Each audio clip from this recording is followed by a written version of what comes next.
Mau input barang dengan satu harga tanpa ribet? Assalamualaikum warahmatullahi wabarakatuh. Teman-teman pengguna aplikasi ke toko web, jika skema harga produk di toko milik teman-teman simple, maka hanya butuh satu harga saja per produk. Di video kali ini, saya akan tunjukkan cara paling praktis untuk input item satu harga. Silahkan simak sampai selesai.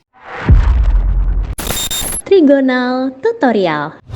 Pertama di sini kita masuk ke tampilan ke toko websitenya ya. Kemudian kita pilih menu pengaturan. Setelah itu kita scroll ke bagian bawah. Nah, di sini kita bisa pilih import data ya. Setelah kita pilih import data, kita pilih import data item satu harga. Nah, di sini kita pilih satu harga. Kemudian kita klik contoh file ya. Nah, sebelumnya untuk contoh file ini ada beberapa info penting ya. Maksimum total input item yang bisa diimpor dalam sekali proses adalah 1000. Berarti nanti kalau misalkan teman-teman memiliki item lebih dari 1000, di sini ya untuk yang poin kedua. Jika total item yang akan Anda impor lebih dari 1000, bagi data item ke 2 sheet. Berarti nanti teman-teman bisa membuat sheet baru lagi ya. Kemudian sisanya nanti bisa dimasukkan ke sheet yang kedua. Jadi di sini masing-masing sheetnya itu maksimal 1000 ya untuk pengisiannya, seperti itu. Poin yang ketiga, disarankan baris pertama tidak boleh kosong. Oke, langsung kita buka saja contoh filenya di sini. Kayak yang ini ya, kita sudah download tadi. Di sini yang pertama untuk kode item. Kode item ini teman-teman bisa sesuaikan aja pengisiannya karena sifatnya opsional ya. Jadi bisa menggunakan huruf atau angka gitu ya. Contoh misalkan di sini kita pilih A0001. Bisa seperti ini tidak masalah ya. Jadi sifatnya opsional ya. Kemudian barcode ini kalau misalkan teman-teman memiliki barcode pada itemnya, bisa langsung aja di scan dan atau diketik langsung di sini ya nomor barcode-nya berapa gitu ya. Kalau misalkan memang sudah ada barcode-nya, bisa teman-teman scan aja, nanti otomatis muncul nomor barcode-nya di kolom barcode. Jika tidak ada, dikosongkan tidak masalah. Selanjutnya nama item di sini kita pilih contoh item test 123. Kemudian jenisnya ini apa nih, teman-teman bisa sesuaikan, apakah makanan, minuman, bahan-bahan atau yang lainnya ya. Atau kalau mau disingkat tidak masalah. Kemudian untuk merek di sini bisa teman-teman sesuaikan. Kalau misalnya tidak mau diisi, dikosongkan saja atau di strip seperti ini tidak masalah ya. Kemudian untuk satuannya di sini bisa teman-teman isi satuan yang teman-teman jual. Contoh misalkan di sini teman-teman hanya menjual berdasarkan piece aja, berarti kita isi piece di sini. Nanti kalau misalkan hanya dus aja, kita isi dus di sini. Bisa disesuaikan oleh teman-teman sendiri untuk pengisian satuannya yang teman-teman gunakan. Kemudian di sini ada harga pokok. Nah, harga pokok ini harga pembelian ke supplier ya. Di sini teman-teman bisa sesuaikan untuk pembelian ke suppliernya, harganya itu berapa. Kalau misalkan per piece-nya itu harganya 3000, berarti diisi aja 3000.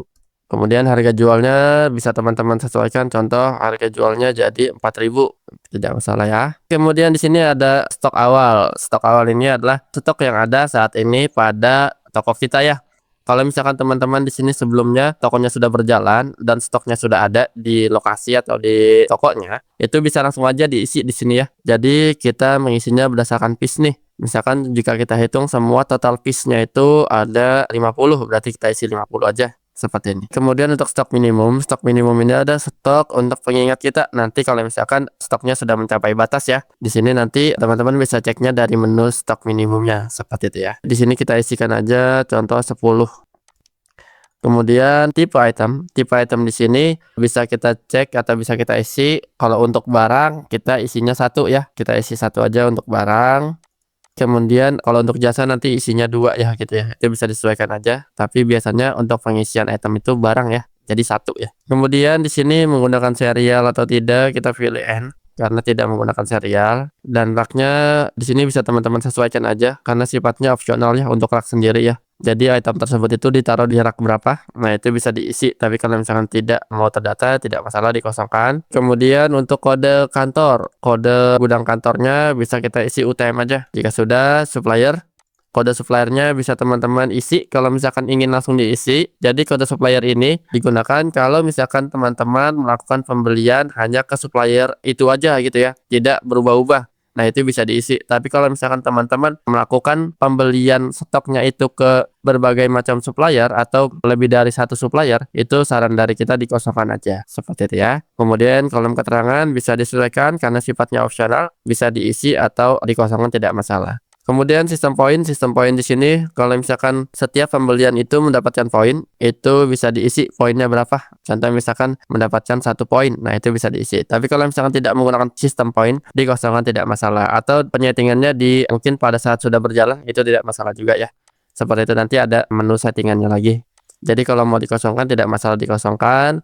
Kemudian komisi sales pun kalau mau dikosongkan tidak masalah. Kalau misalkan ingin diisi setiap pembelian item untuk item tes ini, sales mendapatkan komisi contoh 500. Nah, ini bisa langsung diisi. Tapi kalau mau tidak disetting dengan komisi salesnya, tidak masalah dikosongkan. Kemudian untuk konsinyasi kita isi N aja karena tidak ada. Dan di sini SKU, kode SKU-nya kalau misalkan sudah ada bisa diisikan langsung. Tapi kalau misalkan tidak ada bisa dikosongkan aja.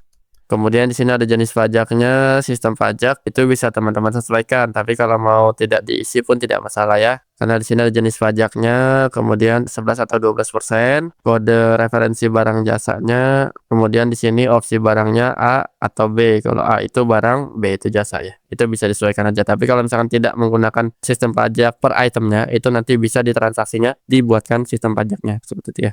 Dan di sini ada keterangan, teman-teman bisa cek aja keterangannya untuk pengisian nilai pajaknya ya. Seperti itu.